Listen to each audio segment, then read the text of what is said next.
पुनरुत्थान विद्यापीठ गर्भ संवाद 56 विश्व दृष्टि जीवन दृष्टि। आज तुम्हें एक और मजेदार अद्भुत और गूढ़ सूत्र बताती हूँ। जिस प्रकार विश्व दृष्टि जीवन दृष्टि में समाहित हो गई है, उस प्रकार आत्म तत्व अर्थात चेतन तत्व जड़ में अनुस्थित हो गया है, समाहित हो गया है। दोनों के समन्वित स्वरूप को विश्व ही कहा जाता है, जगत ही कहा जाता है। विश्व दृष्टि जीवन दृष्टि में समाहित हो गई है। अब जीवन कहाँ है? वह विश्व में अर्थात जगत में समाहित हो गया है। जो दिखाई देता है वह जगत है, जो नित्य नए रूप धारण करता है वह जगत है, जो पैदा होता है और नष्ट होता है वह जगत है, परंतु सभी परिवर्तित स्वरूपों में अपरिवर्तनीय रूप में रहता है वह जीवन है।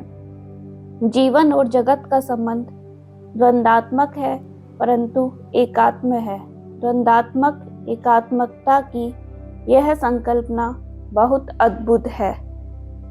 कोई भी कहेगा कि द्वंद्व का अर्थ है दो, एकात्म का अर्थ है एक, दोनों साथ साथ कैसे हो सकते हैं?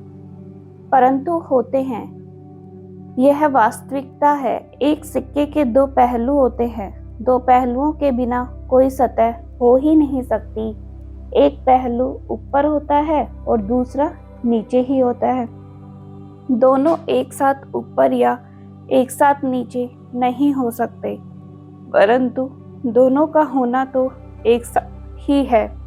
दो पहलुओं से ही सिक्का बनता है। के सारे पदार्थ द्वंदात्मक ही होते हैं। वे होते तो एक ही हैं, परंतु उनमें जड़ और चेतन दोनों होते हैं।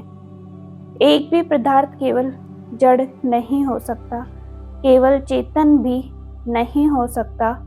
यह एक से अनेक, एक में अनेक, अनेक अर्थात बहुत, अर्थात असंख्य और अनेक में एक यह समझना, इसकी अनुभूति करना, इसे व्यवहार में लाना ही हिंदुत्व है।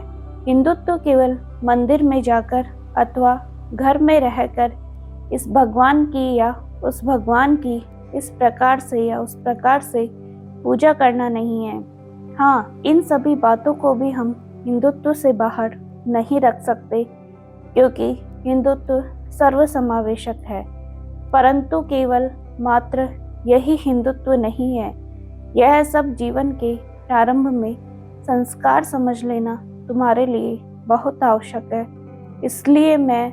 इसलिए मैंने तुम्हें यह बताया है।